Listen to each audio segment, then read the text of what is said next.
ter uma palavra de oração, pedindo que o Espírito Santo nos oriente nessa reflexão. Então vamos orar, buscando a direção do Senhor para esse tempo de comunhão da palavra. Pai, nós somos tão gratos ao Senhor, porque o Senhor nos deu uma noite de descanso tão maravilhosa, guardando os nossos lares e movendo o nosso coração pelo Teu Espírito para estarmos aqui nesta manhã, reunidos. Obrigado por esse tempo que queremos passar diante do Senhor.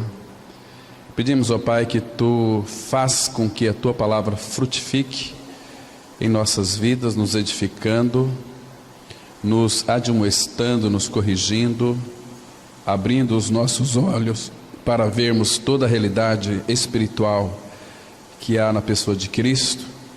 Queremos conhecê-lo. Pai Santo, nos dá sabedoria para compreendermos a Tua palavra. Sabemos que o Senhor se agrada, Pai, quando nós buscamos conhecê-lo e deleitar em Ti, Pai. O Senhor tem tantas riquezas para nós, o Senhor tem tantas advertências para nós, tantas são as exortações. Nós queremos, ó Pai, na medida e na capacidade de cada um receber, Tu falas. Alimenta-nos, pois somos o Teu povo, Pai, e carecemos tanto de Ti. Em nome do Senhor Jesus nós oramos. Amém. Bom, nós vamos começar hoje pela manhã e vamos terminar hoje à noite. Teremos hoje à noite mais 2 aventais de folhas para analisar junto com toda a igreja. Vamos ler aqui então o texto inicial, Gênesis capítulo 3, o verso 7. Gênesis 3, 7, que diz assim a palavra: Então foram abertos os olhos de ambos e conheceram que estavam nus, e coseram folhas de figueira e fizeram para si aventais.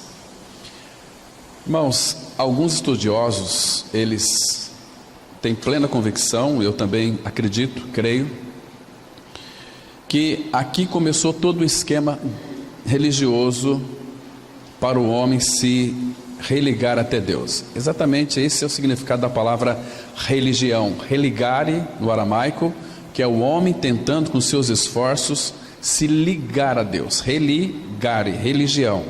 Então é o homem tentando fazer, como aconteceu com Adão e Eva após o pecado ter entrado no mundo. Então eles, diz a Bíblia, eles coseram, eles fizeram, costuraram. A palavra coseram aqui é costuraram folhas de figueira, fizeram para si aventais de folhas. Do ponto de vista humano, nós sabemos que seria um período bastante rápido para que essas ficassem murcha e então aparecesse toda a nudez do casal. Antes do pecado, no seu período de inocência, eles estavam no jardim e não tinham vergonha um do outro. Um período de inocência, como 2 crianças brincando nuas, elas não sentem vergonha, porque são inocentes. Embora Adão não tinha vida de Deus dentro de si, ele tinha comunhão com o Pai. Na viração do dia, Deus vinha lá para desfrutar ali de Adão e Adão de Deus, mas ele precisava então ter comido do fruto da árvore da vida, que é uma figura linda de Cristo, para que então eles pudessem ter a vida de Deus dentro de si, né? Então, queridos, quando eles comeram, o versículo 6 vai dizer que aquela árvore era agradável aos olhos, árvore desejável para dar entendimento. Então eles tomaram e comeram, e aí a Bíblia diz que seus olhos foram abertos, de ambos, de Adão e Eva, e eles então conheceram que estavam nus, ou perceberam. Tem outra versão que diz, eles perceberam que estavam nus. Então eles coseram folhas de figueira e fizeram para si aventais, para tapar, para ocultar, para encobrir o seu pecado. Irmãos, Deus, Ele é o primeiro homem que Adão, na realidade, é o primeiro homem que Deus fez para que então Deus pudesse ter em Adão uma família de muitos filhos. Claro que Deus não ficou frustrado com aquilo que de fato Ele criou, mas Deus tinha um propósito, e esse propósito de ter uma família de muitos filhos, Ele encontrou na pessoa de Cristo, que era o último Adão. Irmãos, vocês imaginam só, Jesus Cristo, quando Ele se fez carne, habitou entre nós, a Bíblia diz em 1 Coríntios 15, que Ele é o último Adão. Se Jesus Cristo tivesse falhado como homem, nós estaríamos todos perdidos. Às vezes a gente para pensar e analisar. Eu fiquei pensando, imagina só se Adão, o último Adão, que é Cristo, tivesse falhado. Ele foi tentado em todas as coisas, mas sem pecado. Jesus poderia ter pecado? Poderia. Ele estava sujeito a pecar, ele não tinha pecado. O Cristo que estava em Jesus estava velado pela sua carne. Mas, irmãos, se Jesus tivesse falhado como homem, não teria mais outro Adão, porque ele foi o último Adão. Agora, Deus e o primeiro homem de Deus, Adão, eles gozavam ali no Jardim do Éden de uma doce e íntima comunhão, até que eles foram separados pelo pecado, pela transgressão. Irmãos, o que é pecado? A palavra pecado, ela significa, tem muitas definições, uma delas é incredulidade. Quando Deus diz algo na sua palavra e nós não cremos, é pecado. João 16:8 fala do pecado porque não creem em mim. Não crer em Jesus é pecado. A pessoa está em pecado. Pecado, uma outra definição, é a transgressão da lei. Quando nós transgredimos a palavra do Senhor, nós estamos cometendo pecado. Então, a palavra de Deus, ela mostra de fato que pecado também é errar o alvo. Quando nós saímos da meta, da nossa centralidade, que é Cristo, é pecado. Nós temos uma meta, irmãos. Então, o Senhor Jesus Cristo veio a este mundo em carne e removeu esse pecado de nós. Isso é muito interessante. Agora, queridos, aqui nesse contexto que nós estamos vendo hoje, mesmo que o homem quisesse, ele, por mais que ele se esforçaria, jamais ele conseguiria se religar a Deus, porque todos os acessos possíveis a Deus foram quebrados por causa da transgressão de Adão. Nós nascemos neste mundo uma raça já contaminada pelo pecado, uma raça doente da cabeça aos pés. Não há no homem coisa sã, só feridas e contusões. Então essa raça aqui, seres humanos, foi arruinada pelo homem. Portanto, ela deve ser redimida pelo segundo homem, ou segundo Adão, que de fato é Cristo. 1 Coríntios 15, versículo 49, vai dizer que assim como nós trouxemos a imagem daquele que é terreno, Adão, devemos trazer a imagem daquele que é celestial, Cristo, que é o nosso amado Senhor. Então, queridos, nós vamos hoje caminhar aqui de uma maneira que vamos identificar pelo menos 2 aventais. Eu quero mencioná-los aqui bem rapidamente. 2 aventais terríveis que seres humanos usam para tentar cobrir o seu pecado. O primeiro deles é o caráter. Uma pessoa que tem um caráter ilibado, ela pode ser filho de Deus? Claro que pode. Jó, ele era um homem reto, íntegro, temente a Deus e que se desviava do mal. Então, quem disse que uma pessoa que teme a Deus é filho e filha de Deus? Vocês acham que Satanás não teme a Deus? Claro que teme. Ele também já sabe qual é o fim dele. Ele tem certeza da sua ruína absoluta. Por isso que ele quer levar o maior número de pessoas junto com ele para o Hades, que é a sepultura. Provérbios fala que a sepultura não se cansa de receber os seus mortos. Está com a goela aberta, escancarada. Então não se cansa, né? Então, queridos, nós devemos trazer a imagem daquele que é celestial. Agora, uma coisa que é importantíssima aqui, irmãos, que muitos se apegam, também é a educação. Num processo educacional, você nasce numa família, talvez de bom nome, onde os pais, do ponto de vista humano, são muito bons, mas eles educam seus filhos de uma maneira bem assim, vamos dizer, adequada, de maneira que os filhos nascem e crescem aprendendo a respeitar seus pais. Muitos afirmam que isso aqui é igual a ser filho de Deus. Pode ser igual, mas não é filho de Deus. Nós não somos filhos de Deus, irmãos, pelo caráter que nós temos e nem pela educação que nós recebemos de nossos pais, dos nossos professores. Isso ajuda muito uma sociedade, que o governo não vai ter aí custos e gastos como aqueles que são bem educados e que têm um caráter ilibado, irrepreensível. Irmãos, a palavra fala que se uma pessoa, por melhor que ela seja no seu caráter e na sua educação, ela precisa nascer de novo.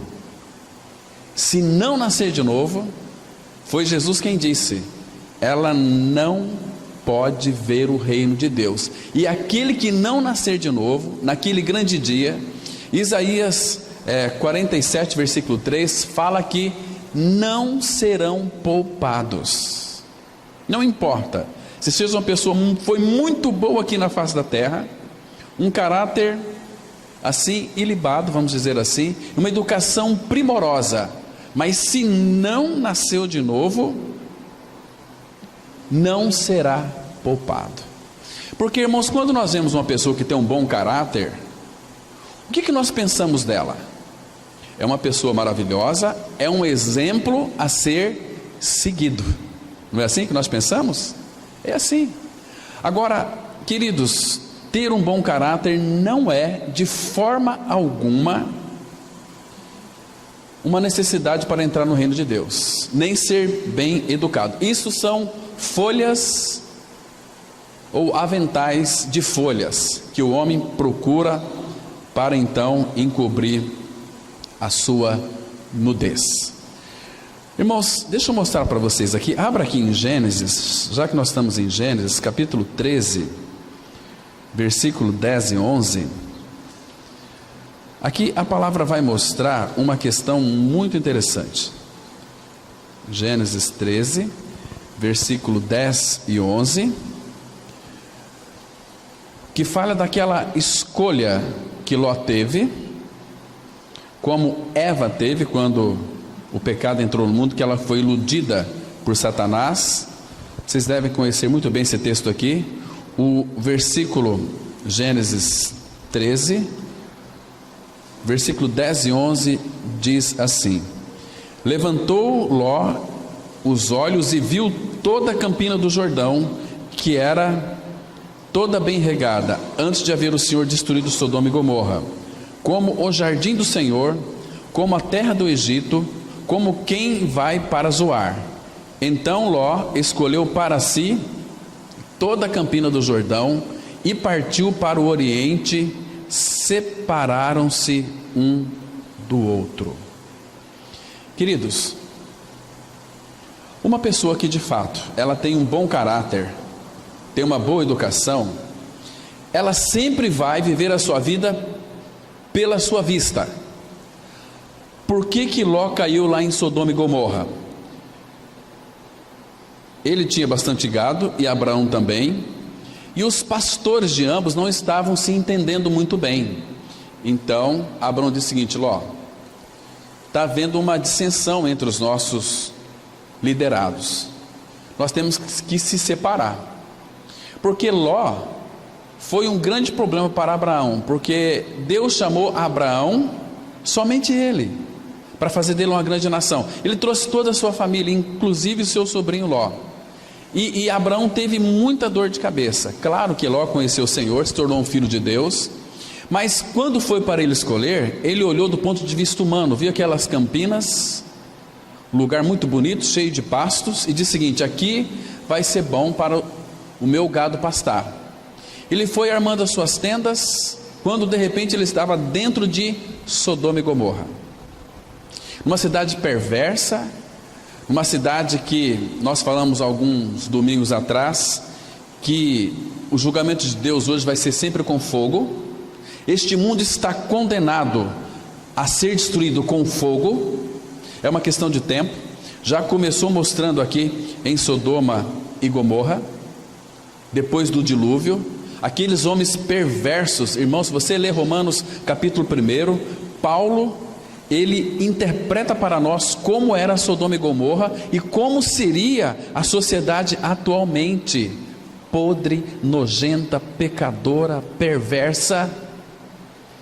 E no meio de toda esta massa de perversidade, a igreja de Cristo ainda está com seus pés na terra, separado do mundo, santificado para o Senhor. Ainda que existem muitas pessoas que têm um bom nome de cristão, mas em realidade espiritual vivem uma vida imiscuída, mesclada com este mundo. Então, são aquelas pessoas que às vezes expressam um péssimo testemunho, para o Senhor.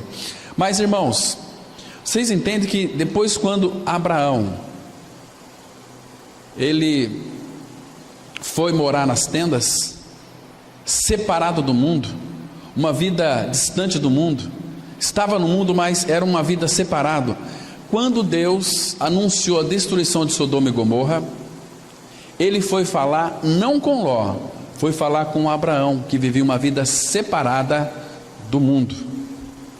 Claro que Ló estava ali em Sodoma e Gomorra, e Pedro vai dizer que ele era um homem justo e que ele afligia sua alma com aquelas perversidades. Irmãos, Deus nunca vai falar conosco se nós estivermos envolvidos com o mundo, esse sistema. Temos que estar separado do mundo. Então nós vamos ter o falar de Deus aos nossos corações. E ele diz que ele não vai fazer coisa alguma sem antes revelar o seu segredo aos seus servos, os profetas. Quem são os profetas? Aqueles que falam a palavra de Deus, aqueles que vivem a palavra de Deus. São profetas e profetisas. Profetisa tem na Bíblia? Claro que tem. Ana era uma profetisa lá no Novo Testamento, talvez era a última profetisa do Antigo Testamento, porque já estava entrando toda a realidade que era Cristo, e agora em Cristo todos nós somos um.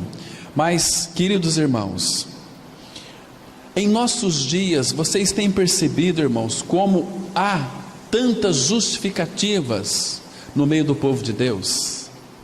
Pessoas que, quando são exortadas pelo Senhor, elas já ficam emburradas, já ficam tristes, se sentem feridas, magoadas, e a gente percebe que o nível de espiritualidade dessas pessoas era uma espiritualidade fundamentada na sua educação, muitas vezes religiosa, na sua educação de caráter, porque caráter é algo também que se pode aprender. Pela educação, se aprende caráter. Olha, você tem que respeitar os outros, você tem que viver uma vida que quando as pessoas te verem, falam: não, aquela pessoa lá é filho do fulano de tal, então é uma pessoa boa.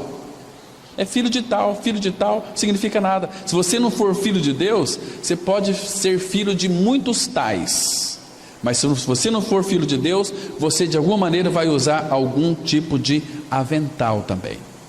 Então, queridos, quando Adão e Eva pecaram, seus olhos foram abertos e eles perceberam que estavam nus. Então eles costuraram folha de figueira e fizeram para si aventais, para tentar encobrir ali a sua nudez. Então vamos aqui avançar um pouquinho, irmãos, tirar algumas lições dessas folhas de figueira. A primeira coisa que nos consta ter sido feita pelo homem foi um avental, logo após Adão e Eva terem pecado e a consciência lhes ter feito sentir a sua culpa e a vergonha da sua nudez. Então eles procuraram assim tornarem-se apresentáveis perante Deus e esperando que os seus sinceros esforços merecessem a sua aprovação.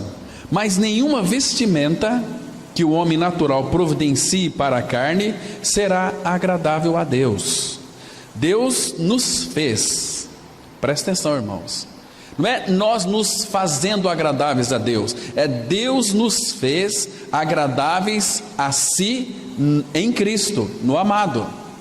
Conforme tem um texto de Filipenses 1,6 que diz assim: olha, para louvor e glória da sua graça, pela qual nos fez agradáveis a si no amado. Presta atenção, aqui, irmãos, é sempre Deus fazendo através de nós. Nós éramos desagradáveis, porque o pecado torna a pessoa muito desagradável.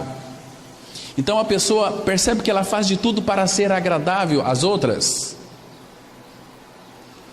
Uma das coisas que o homem finge muito é na época do namoro. No namoro a pessoa esconde aquilo que ela é.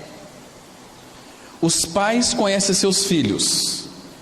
Vamos supor, você tem uma filha, você tem um filho.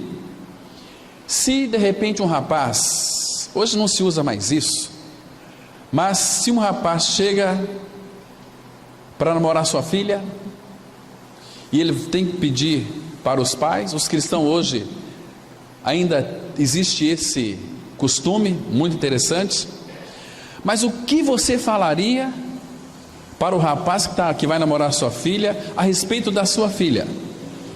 O que você falaria? Tinha um casal, lá no Paraná, eles tinham uma filha muito bonita, uma morena de olhos verdes, e os pais conheceram o Senhor. Quando os pais conheceram o Senhor, a filha já tinha 17 anos. E ela começou a namorar um rapaz lá, que frequentava a comunidade, mas ela ia por causa dele. Irmãos, eu já contei essa história para vocês aqui. Chegou um determinado dia, que o rapaz, depois de um ano de namoro, queria ficar noivo com a moça. E era tudo o que ela queria. Um rapaz muito bom, rapaz muito bem financeiramente, cristão, né? E aí o pai falou o seguinte: olha, meu querido, você vai ficar noivo da minha filha. Você conhece a minha filha? Você sabe quem ela é? Não, eu sei, eu a amo. Porque quando normalmente os rapazes ou as moças estão apaixonados, eles ficam cegos. Eles deixam o Senhor, deixam tudo para ter aquele relacionamento. Mas aquele jovem era um jovem assim bastante, tinha discernimento, tinha uma visão de família. Ele queria casar com uma moça que tinha uma visão de família também. E ele conversava e ela concordava com tudo. E naquelas promessas ela prometia para ele ser a mulher mais maravilhosa do mundo. Mas um dia o pai da moça teve uma conversa com ele: olha, você tem que conhecer com quem que você vai se casar. Você é cristão e você sabe que casamento é uma vez só. Não sabe? Sei. Então, acho que você não conhece a minha filha. Você precisa conhecê-la melhor. Mas eu quero lhe fazer aqui uma proposta. Venha amanhã, 10 horas, aqui em casa, e você vai almoçar conosco. Vem amanhã, 10 horas da manhã.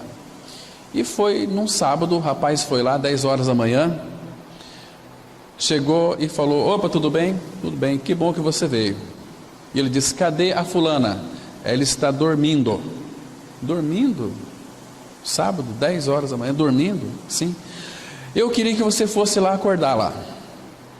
Aquela menina boazinha, simpática, linda, cabelos lisos, olhos verdes. Vai acordar, minha filha. ela está lá. O rapaz foi e bateu na porta. Bateu uma vez, bateu 2 vezes, 3 vezes. Quando bateu 4 vezes, ele ouviu uma voz assim: mãe, me deixa dormir. Falou umas besteiras. Droga, deixa eu dormir em paz. E falou um monte de besteira.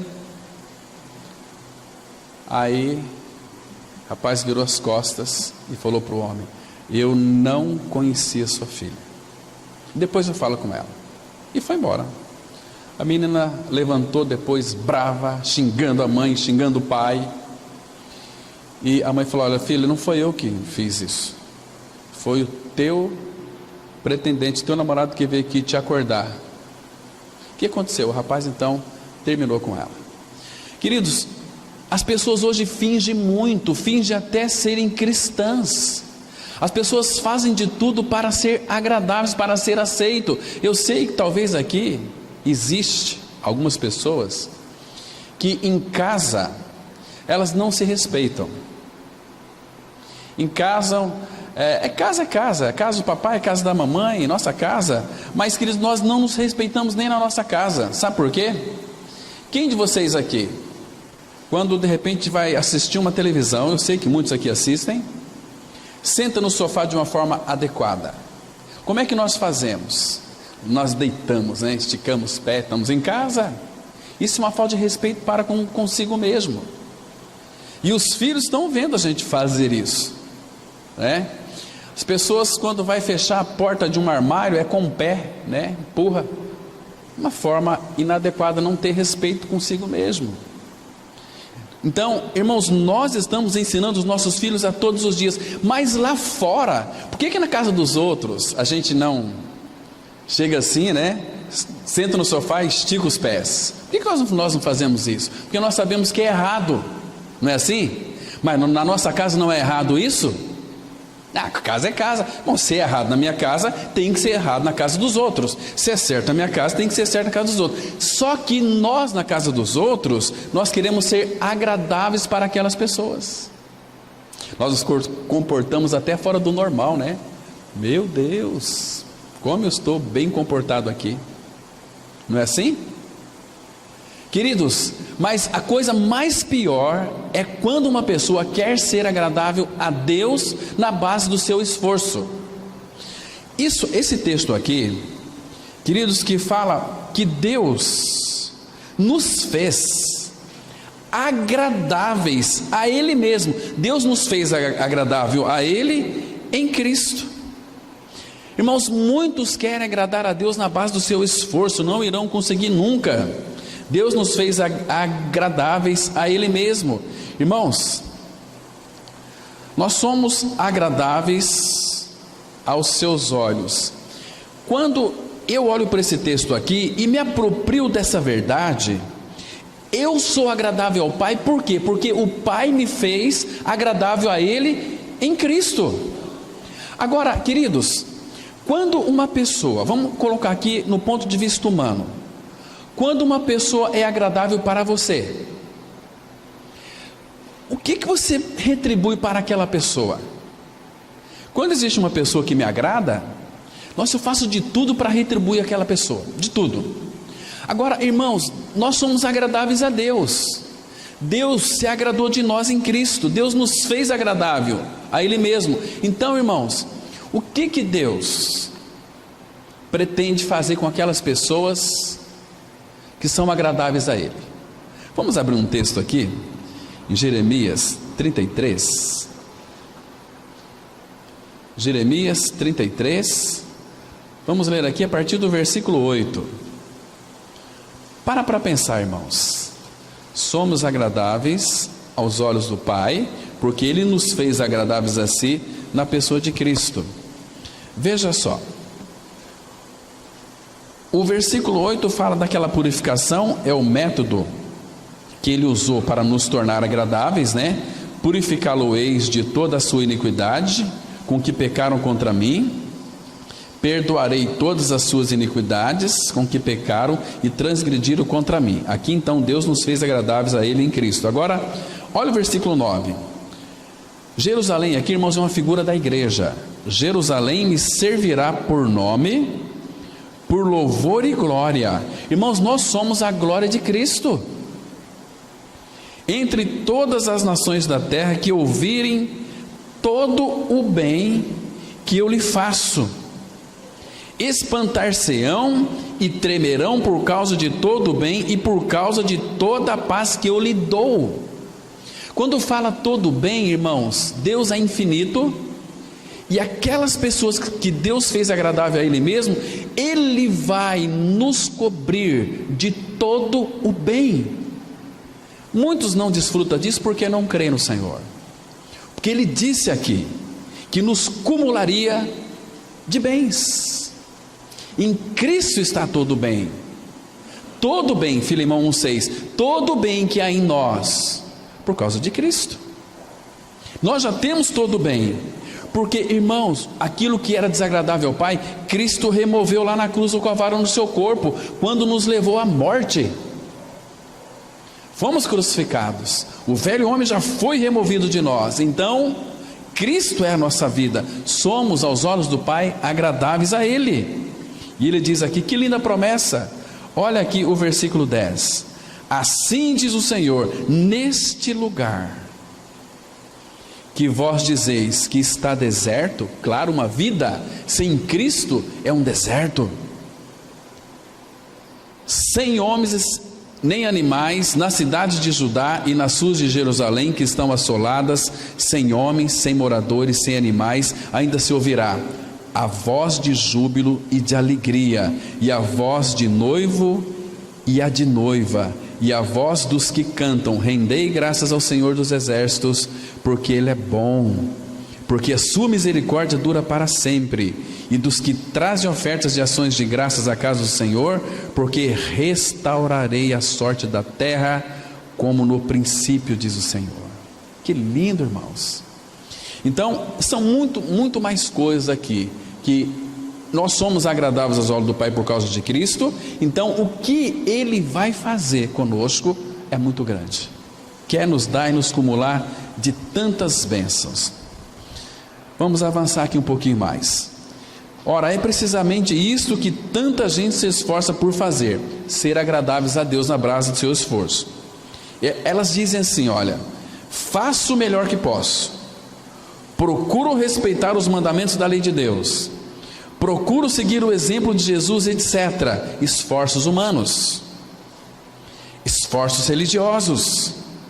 O homem está sempre disposto a fazer o que quer que seja para evitar confessar a Deus a sua culpa. Por isso que ele cria aventais de folhas. Tais aventais são muito apreciados entre os homens, porém, aos olhos de Deus são uma abominação. Porque, irmãos, Hebreus 13 vai dizer que é para a gente não se envolver com doutrinas várias e estranhas. Vocês percebem que o povo de Deus, de uma forma geral, gosta de novidades? Quando tem uma novidade, todo mundo quer correr para saber o que é aquilo. Que tipo de avental que o povo está usando lá fora? Não existe, irmãos, na palavra de Deus não tem novidade.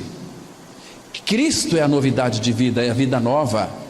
Não precisamos de doutrinas, não precisamos de mandamentos e regras. Nós somos regidos pelo Espírito em nós. Porque, irmãos, se nós não entendermos de fato este evangelho maravilhoso que nos libertou, o que vai acontecer? Nós vamos colocar os aventais e vamos nos justificar a nós mesmos diante do Senhor. O texto aqui de Lucas 16,15 diz assim: vós sois os que vos justificais a vós mesmos diante dos homens, mas Deus conhece o vosso coração, pois aquilo que é elevado entre os homens é abominação diante de Deus. Queridos, vós sois os que vos justificais a vós mesmos. Queridos, isso aqui é colocar um avental. Mas a palavra fala que Deus conhece o que? O vosso coração. Amados, isso aqui é vender uma aparência externa. Quantas pessoas não faz aquele avental, tem uma grande novidade, uma coisa nova, olha que interessante, eu vou querer usar isso aí também, porque é muito bonito, né? O que faltava na minha vida cristã é um tipo de avental desse, muito lindo, verdinho, o meu já está todo aqui murcho, então vamos usar esse avental. Onde é que você pegou isso? Não, mas você tem que ter um preço a ser pago, irmão, você tem que se esforçar, você tem que fazer um monte de coisas para ter esse avental aqui. E vai uma cambada de pessoas totalmente iludidas na sua carnal compreensão e começa a trazer acessórios para a sua vida cristã. Não é nada disso, irmãos. Então, muitos querem ter uma aparência externa. Quando a palavra fala aqui que Deus conhece o vosso coração, sabe o que ele está dizendo aqui? Abra comigo, por favor, em Mateus, capítulo 23, verso 27. Jesus Cristo, ele é muito duro aqui com relação àqueles que fabricavam os seus aventais. Lucas 23, versículo 27 e 28. Porque... Mateus 23, mas eu estou com Lucas na cabeça, depois a gente vai ver Lucas. Mateus 23, versículo 27 e 28. Jesus aqui, ele confrontou aqueles que vendiam uma aparência externa, mas que não tinha nenhuma realidade interior. Diz assim, Mateus 23, 27 e 28. Ai de vós, escribas e fariseus hipócritas, porque sois semelhantes aos sepulcros caiados, que por fora se mostram belos, mas interiormente estão cheios de ossos de mortos e de toda a imundícia. Assim também vós exteriormente pareceis justos aos homens, mas por dentro estáis cheios de hipocrisia e de iniquidade. Então, quando uma pessoa, ela sabe que seu interior é podre, cheio de imundícias, como sepulcro caiados. Vai lá no cemitério que você vai ver por fora, sepulturas são bonitas, né? Pintadinhas, mas você já experimentou abrir para ver o que tem dentro? Ossos de mortos. Jesus falou, vocês são os que justificam a vocês mesmos, por fora vocês são bela viola, mas por dentro são um pão bolorento. Então você tem que fazer uns aventais de folhas para tentar encobrir. Agora o sangue de Cristo não encobre, ele cobre, ele purifica, né?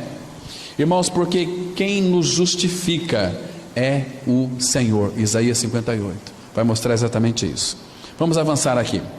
Deus havia dado uma ordem ao casal Adão e Eva para que não comesse do fruto da árvore do conhecimento do bem e do mal, porque eles morreriam certamente. O salário do pecado é a morte. Eles comeram e não morreram fisicamente, literalmente. Alguém aceitável a Deus deveria morrer em lugar deles. Este é o significado da salvação. Mas Deus já tinha dado a promessa do Salvador substituto. A semente da serpente feriria o calcanhar da semente da mulher. Vamos ler aqui, irmãos, Gênesis 3,15. Porém, inimizade entre ti e a mulher, entre a tua descendência e o seu descendente. Este te ferirá a cabeça e tu lhe ferirás o calcanhar. Quando o pecado entrou no mundo, não demorou nem 48 horas, nem 12 horas, Deus já providenciou o evangelho gracioso que então traria a restauração, não apenas de nós para Deus, mas de todas as coisas, né?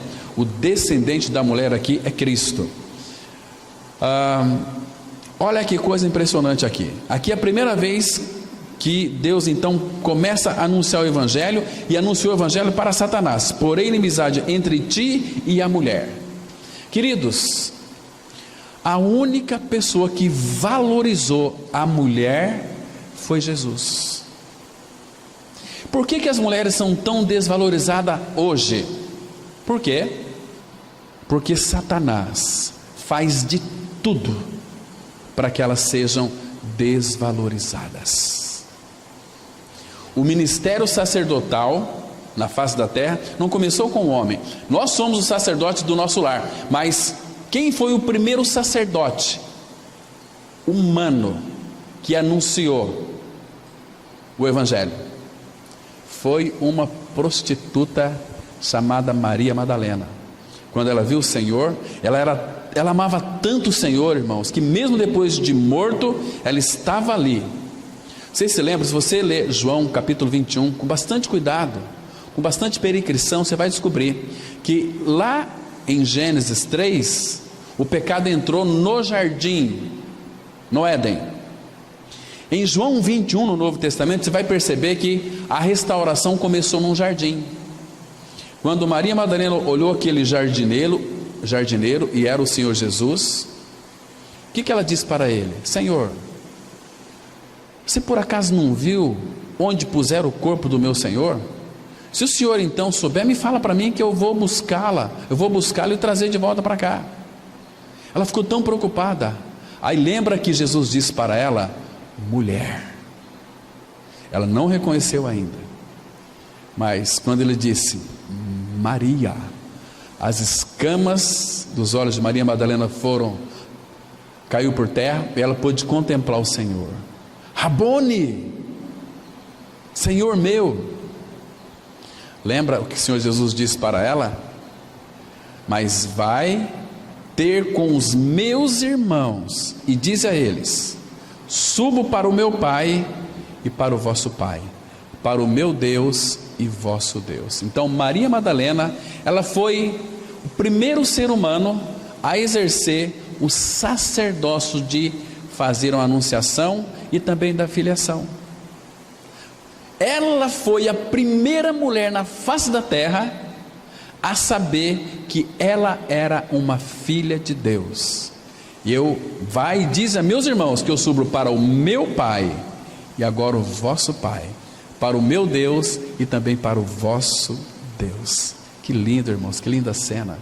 Então o pecado entrou no jardim e o pecado então foi removido ali, e a restauração de todas as coisas começou num jardim por uma mulher anunciando. Que coisa mais impressionante, irmãos. Mas hoje as mulheres não são valorizadas, porque através de um ventre de uma mulher veio o Salvador, que é Cristo. Ele nasceu para tirar todas as nossas máscaras, para tirar todas as nossas hipocrisias, para remover toda a podridão que há dentro do ser humano, para que nós então fôssemos feitos filhos santos e amados do Pai. Isso é tão maravilhoso, irmãos. Agora, queridos, esse evangelho que chegou até nós, aí depois a prática foi ali, começou em Gênesis 3:21, que o Senhor fez então vestimentas de pele e os vestiu. E agora, queridos, o Filho de Deus, ele tem uma paz que não tem fim. Vamos abrir um texto aqui, Miqueias capítulo 5. Miqueias capítulo 5. Claro que estava anunciando essa profecia ainda, mas ela já se cumpriu em nós, graciosamente pelo Senhor. Nós louvamos ao Senhor por isso, porque Ele fez uma obra tremenda lá no Calvário. Agora, Miqueias capítulo 5, vamos ler a partir do versículo 3. Acompanha comigo, olha que lindo, irmãos. Irmãos, esses são textos que devemos guardar no nosso coração. Diz assim a palavra: portanto, o Senhor os entregará até o tempo em que a que está em dores tiver dado à luz. Falando da mulher aqui. Então o restante de seus irmãos voltará aos filhos de Israel. Claro, nós voltamos para ele. Versículo 4: ele se manterá firme e apacentará o povo na força do Senhor, na majestade do nome do Senhor seu Deus, e eles habitarão seguros. Essa é a promessa para nós, habitaríamos seguros. Nós não precisamos de aventais de folhas, irmãos, nós temos um refúgio que é o próprio Senhor. Habitarão seguros, porque agora será ele engrandecido até os confins da terra. Olha o versículo 5: este Senhor Jesus será a nossa paz. Este será a nossa paz. Percebe, irmãos? Você acha mesmo que você precisa de aventais para se justificar? Não. Nós temos um que é aquele que nos justifica, é o Senhor Jesus Cristo. Vamos avançar um pouquinho mais aqui. Então, irmãos, agora vamos examinar alguns aventais de folhas de figueira com os quais o homem natural está tentando fazer-se aceitável a Deus e preparado para o céu. O primeiro avental que o homem pressupõe ser salvo é pelo seu caráter. Irmãos, o que é caráter? Caráter significa a caracterização do próprio ser. Caráter é um sujeito honesto. Caráter é seu modo de ser bem adequado. Mas isso não lhe traz salvação. Ele precisa de ser regenerado. Se uma pessoa que tivesse um bom caráter fosse salva, Jesus não precisava ter morrido numa cruz. O nosso caráter não tem a possibilidade alguma de nos levar a uma salvação. Caráter feito em casa são os dizeres sobre a porta da vida de um homem justo aos seus próprios olhos. Ele tem de admitir fraquezas e falhas, mas não chama pecado de pecado, nem admite que ele tem alguma grande necessidade. Ele se vê justo a seus próprios olhos. E Provérbios 30:12 diz assim: há daqueles que são puros aos seus próprios olhos e que jamais foram lavados da sua imundícia. Uma pessoa que tem um bom caráter, ela se acha pura aos seus próprios olhos. São pessoas moralistas, perfeccionistas. São pessoas desse tipo, que se acham tão justas que às vezes a sua justiça, ela pensa assim que impressiona Deus, mas Deus já decretou uma falácia para a nossa justiça. As vossas justiças, diz Isaías 64:6, são como trapo da imundícia. Irmãos, como que vamos nos apegar à nossa própria justiça, ao nosso próprio caráter para tentar ser aceitável a Deus? Não tem possibilidade. Embora hoje nós ficamos assustados com o caráter das pessoas. Por quê? Pessoas ímpias, que têm caráter, que são honestas, elas podem ser comparadas, e na maioria das vezes o são, melhores do que milhares e milhares de cristãos. Mas o problema é que elas não têm a vida de Cristo, né? E claro que Deus em Cristo Jesus vai aperfeiçoar aqueles que são cristãos, mas que ainda são mau caráter. Por isso que o caráter de Cristo tem que ser formado no interior dessas pessoas. Irmãos, uma pessoa que tem um bom caráter e tenta viver uma vida cristã, Deus, a palavra fala que ela se torna tão santa por causa do seu caráter, que Deus disse que a fumaça que sobe desse caráter arde nas narinas do nosso Pai Celestial. São pessoas que são tão santas por causa do seu caráter, né? Que Deus, sabe o que Deus diz? Olha aqui, eu vou ler para vocês aqui em Isaías, capítulo 65, versículo 5. Deus, Ele não deixa dúvida. Ele diz assim: existe um povo aí que diz assim, olha, povo que diz, Isaías 65, 5, povo que diz: fica onde estás, não te chegues a mim, porque eu sou mais santo do que tu. E Deus vai dizer o seguinte: és no meu nariz como fumaça de fogo que arde o dia todo. Eu não roubo, eu não mato, eu não me prostituo, eu levo as minhas coisas tudo certinho.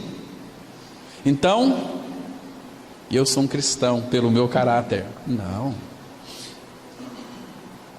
Fica onde estás, não te chegue para cá. Eu sou mais santo do que você. Se eu ficar com você, eu vou me contaminar. Irmãos, caráter ilibado leva as pessoas a se considerarem assim. Mas a Bíblia diz aqui, o Senhor está dizendo: és no meu nariz como fumaça de fogo que arde o dia todo. Como se Deus dissesse: até quando você vai querer se esforçar para ser uma pessoa de bom caráter? Deixa o meu filho ser formado em você. Irmãos, o nosso caráter, Jesus Cristo levou lá naquela cruz. Sabe por que ele disse assim? Se alguém te ferir numa face, oferece a outra. Face fala do quê? De honra. Face fala do caráter. Então, o nosso caráter foi perdido quando nós morremos com Cristo na cruz. Agora, o caráter dele em nós é um caráter santo, um caráter justo, um caráter maravilhoso. Mas a Bíblia diz aqui que há daqueles que são puros, mas puros aos próprios olhos, e que jamais, e que nunca foram lavados da sua imundícia. Então, neste processo de autoaperfeiçoamento, o homem justo aos seus próprios olhos se compara consigo mesmo e fica muito satisfeito.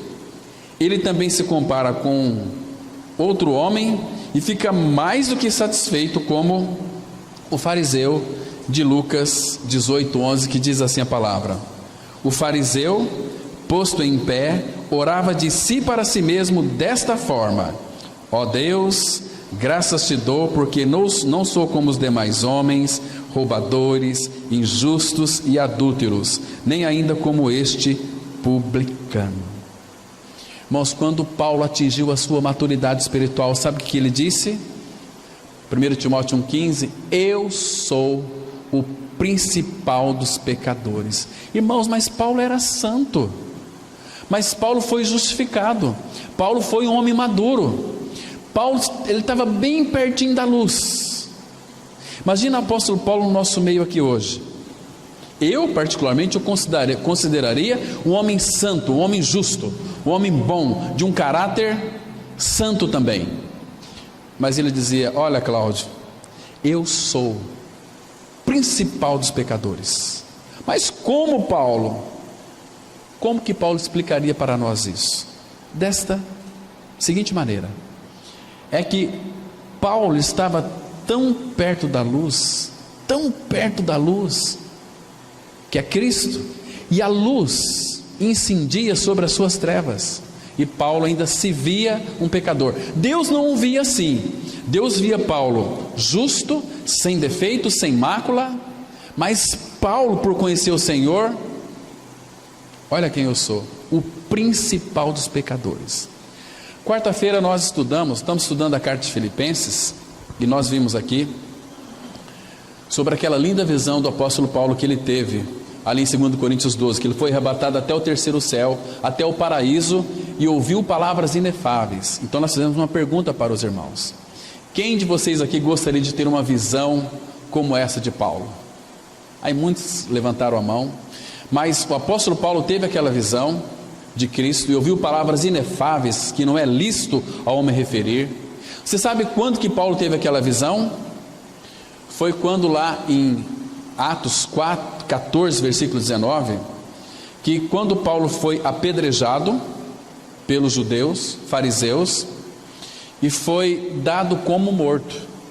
Foi ali que Paulo teve aquele arrebatamento de espírito, como morto. Porque todos, se é uma coisa que os judeus sabiam fazer na época, era matar por apedrejamento.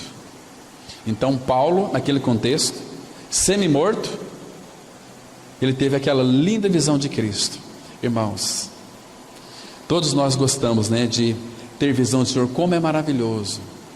Falávamos com os jovens ontem que toda a revelação do Senhor para nós, na palavra, Ele vai ter que colocar em prática na nossa vida.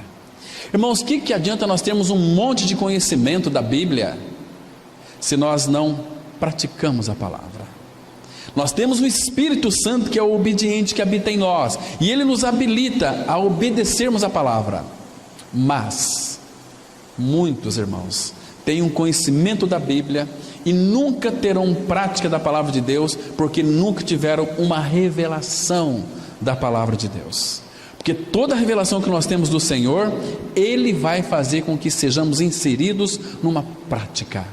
Ele quer que sejamos não apenas ouvintes da palavra, mas praticantes da palavra. Isso é maravilhoso, né? Então, olha aqui que sujeito, senso de justiça, né? Ó Deus, ele orava de si para si mesmo. Então ele orava como sendo seu próprio Deus. Ó Deus, para ele mesmo. Se é de si para si, graças te dou, porque não sou como os demais. Claro que é como os demais. Esse fariseu aqui, ele foi feito da mesma matéria-prima. Lembra daquela mulher que ungiu os pés de Jesus? Aquele Simão, ele pensou, Jesus estava ali, ela chegou por detrás de Jesus e quebrou aquele vaso de alabastro e derramou os pés de Cristo ali, e começou a beijar, enxugar com o cabelo. Lembra daquele texto? Aí o fariseu pensou, se este homem fosse profeta, ele saberia que esta mulher é pecadora. E ele, quem ele era? Ele estava totalmente coberto com os aventais da justiça própria. Eu sou mais justo do que esta pecadora. E assim são muitos, irmãos, né? Os aventais. Ele tinha um caráter, ele não roubava, ele não matava, ele não era como os outros homens, ele não era injusto, não era adúltero, nem como aquele publicano que estava ali batendo no peito: Senhor, tem misericórdia de mim que sou pecador. E Jesus disse que aquele desceu justificado e não aquele fariseu. A palavra fala: hoje, se ouvirdes a sua voz, não endureçais o vosso coração. E Provérbios 28:14 fala que aquele que endurece o coração, o seu fim será a perdição. Irmãos, é tão triste quando nós vamos pregar o Evangelho da Graça, as pessoas rejeitam, endurecem o coração, e nós já sabemos que o fim daquela pessoa será triste, será uma ruína eterna. Misericórdia. Vamos avançar. Então, ele se felicita e até mesmo elogia suas virtudes para Deus. Mas há uma medida que ele esqueceu de tomar. Ele nunca colocou sua vida de justiça própria ao lado da limpa, imaculada, impecável vida do Filho do Homem, para ver quão infinitamente distante ele se encontra da justiça que Deus aceita. Deus demanda nada menos do que a absoluta justiça em todos aqueles que são aceitáveis a Ele, e essa é uma exigência que nenhum ser humano poderá cumprir por ele mesmo. Somente no Evangelho é que a justiça de Deus pode ser satisfeita. Irmãos, por favor, isso aqui é fundamental. Nunca se esqueça disso. A justiça de Deus só será satisfeita no Evangelho. Vamos ler Romanos 1,17, que diz assim: visto que a justiça de Deus se revela no Evangelho, de fé em fé, como está escrito, o justo viverá por fé. Eu não sei se você entendeu esse versículo aqui, quando fala que a justiça de Deus se revela no Evangelho. Então, irmãos, todos nós já nascemos pecadores, já nascemos no inferno. Mas, irmãos, não adianta nós fazermos nenhum avental de folhas aqui, porque sem o Evangelho não tem como Deus satisfazer a sua justiça, porque todos pecaram. Cristo, Ele é o Evangelho de Deus que se fez carne, e Ele foi para a cruz. A alma que pecar, essa morrerá. A palavra fala que o filho não vai levar a iniquidade do pai, nem o pai a iniquidade do filho. Cada um será morto por sua própria iniquidade. Então o Evangelho requer a morte do pecador. Você pecou, você tem que morrer. Mas, irmãos, o que é maravilhoso é que o Evangelho foi manifestado a nós, aquele que foi manifestado em carne, Jesus. Ele veio, e Ele veio como a minha e a sua justiça. Lembra de 2 Coríntios 5:21? Aquele que não conheceu o pecado, Deus o fez pecado por nós, para que nós nele fôssemos feitos justiça de Deus. A nossa justiça é Cristo. Então Cristo morreu. Mas, irmãos, vou contar para vocês uma novidade aqui. Ele não morreu sozinho, Ele morreu como meu substituto. Um morreu por todos, logo todos morreram. O sacrifício no Calvário, ele é substituto, e ele também é inclusivo. Jesus morreu, mas eu também morri nele. Então a justiça de Deus foi satisfeita de fé em fé. Eu não sofri a dor da cruz, foi o meu Senhor, mas pela fé eu recebo a justiça de Deus em Cristo Jesus, porque eu fui justificado. Isso é maravilhoso, porque a justiça do homem nós sabemos que é trapo da imundícia, irmãos. Vamos avançar. Essa tendência irrequieta de querer fazer qualquer coisa em vez de aceitar o dom gratuito de Deus, baseia-se no fato de que o homem não gosta de se reconhecer culpado, ou seja, de confessar-se desesperadamente arruinado, irremediavelmente perdido e completamente incapaz de fazer seja o que for que possa contribuir para a sua própria salvação. No entanto, o homem sempre prefere fazer tal tentativa, como os compatriotas do apóstolo Paulo em Romanos 10:3, que diz assim: porquanto, desconhecendo a justiça de Deus e procurando estabelecer a sua própria, não se sujeitaram a que vem de Deus. Por que o homem procura estabelecer a sua própria justiça? O avental do caráter. Porque ele desconhece a de Deus. E quando nós desconhecemos a que vem de Deus, nós não vamos se sujeitar a que vem de Deus. A justiça de Deus baseada na fé. Estão me compreendendo aqui, irmãos? Isso é tão maravilhoso, porque a nossa justiça, como eu já me referi, é trapo da imundícia. Outro avental que o homem tenta erigir sobre o enorme abismo produzido pelo pecado entre Deus e o homem é o da educação.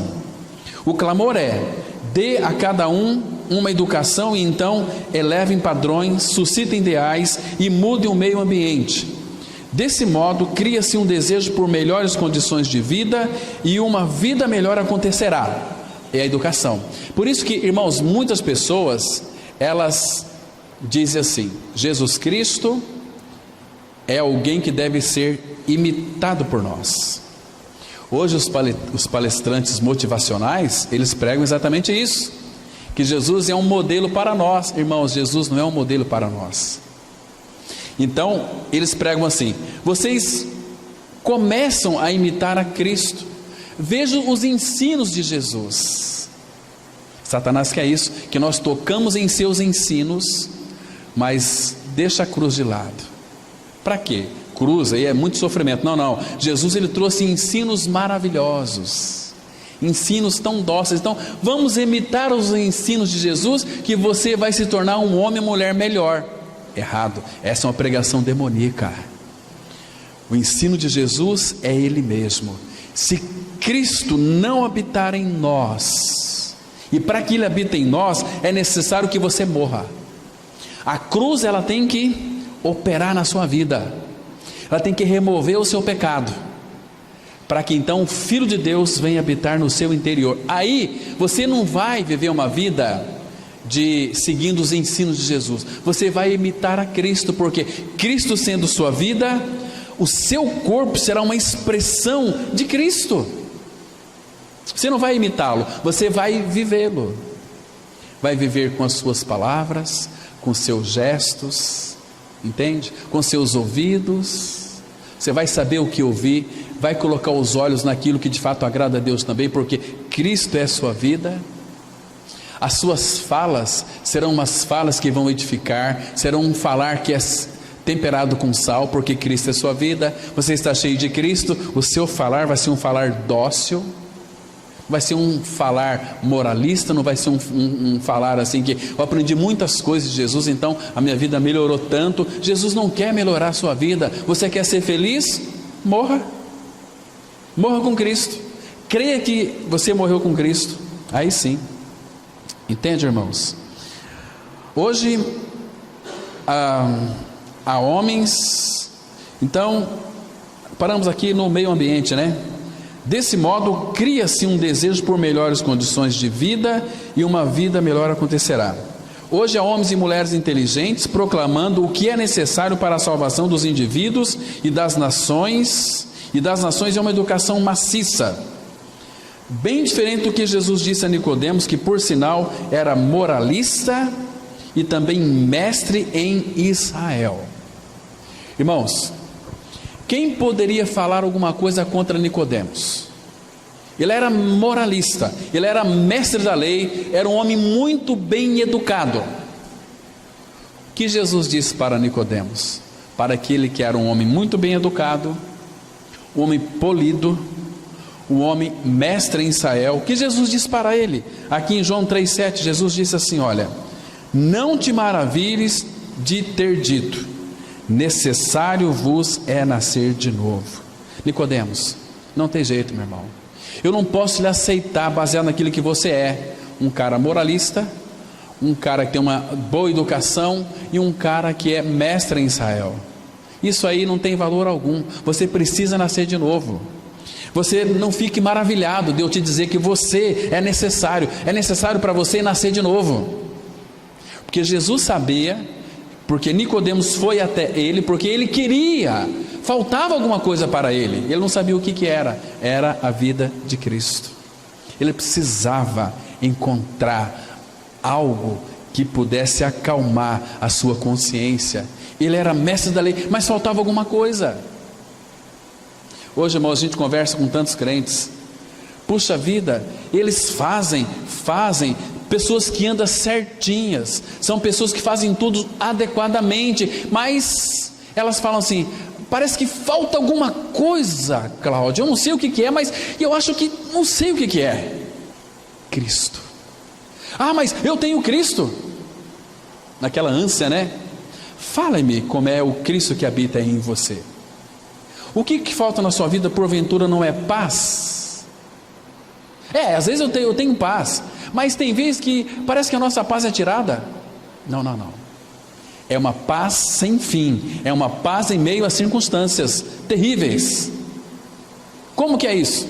Aí vamos falar do processo da cruz. Olha, Cristo veio a este mundo para tirar o seu pecado, veio para tirar o pecado que está dentro de você, que deixa você tão inquieto. Como assim? Jesus lhe atraiu na cruz, Jesus lhe crucificou, Jesus lhe fez você morrer. Uma pessoa que morreu com Cristo vai ficar inquieta? Sabe quem é Jesus? Para encurtar a conversa, Jesus Cristo, Ele é tudo. É tudo. Aí eu fiz ele pensar um pouquinho que quando uma pessoa tem Cristo, ela tem tudo. Irmãos, quando você tem tudo, você pode descansar, porque você tem a suficiência celestial no seu interior, que é Cristo. Imagina só, irmãos, o Criador de todas as coisas habitando no seu interior, te satisfazendo em tudo, não lhe falta nada para você, meu irmão. O Deus eterno habita em você. Você é um filho eterno do Pai eterno. Você não tem que temer nada e nem ninguém, mas enquanto estivermos neste mundo, temos as nossas responsabilidades, como marido, como homem, como mulheres, como filhos, perante este mundo, porque Jesus disse: vocês serão habitados por mim. E outra coisa, tudo que vocês fizerem em mim, ou seja, vou fazer através de vocês, o mundo vai ver as vossas boas obras e vão glorificar o vosso Pai que está nos céus. Então, essa luz que é Jesus, que habita em nós, ela tem que brilhar através das boas obras que Deus preparou de antemão. Vamos aqui, irmãos, então terminar. A educação algumas vezes tem até mesmo conduzido a uma deterioração do caráter e conduta. A educação se torna um avental quando o anseio do homem natural é de estudar os ensinamentos de Cristo e aprender seus princípios de vida para homens como indivíduos e como membros da sociedade, para que, através da obediência a seus ensinamentos, se tornem melhores cidadãos. Neste contexto, a educação é absolutamente tolice e coisa fútil. Vamos ficar com aquilo que Deus fez na pessoa de Cristo. Não é pelo nosso fazer. Adão fez e fracassou. Deus fez em Gênesis 3:21, fez Deus vestimento de peles e os vestiu. E aqui Paulo vai reiterar aquilo que Deus mostrou lá em Gênesis 3:21. Romanos 8:3 diz assim a palavra: porquanto o que fora impossível à lei, no que estava enferma pela carne, isso fez Deus, enviando seu próprio Filho em semelhança de carne pecaminosa, e no tocante ao pecado, e com efeito condenou Deus na carne o pecado. Observe essa palavrinha aqui: o que for impossível à lei, no que estava enferma pela carne, isso fez Deus, enviando seu próprio Filho, para que na cruz então ele nos libertasse do nosso pecado. Então, irmãos, nós não precisamos de aventais de folha de figueira. Nós temos uma pessoa habitando em nós que nos justifica. Amém? Vamos ter uma palavra de oração. Pai Santo, graças te damos mais uma vez, ó Pai, porque podemos ler a tua palavra e confiamos e temos essa expectativa em ti, Pai, que a tua palavra irá frutificar em nós. Continue falando conosco, ó Pai, por tua graça, e nos edifique cada dia mais. Em nome de Cristo nós oramos. Amém.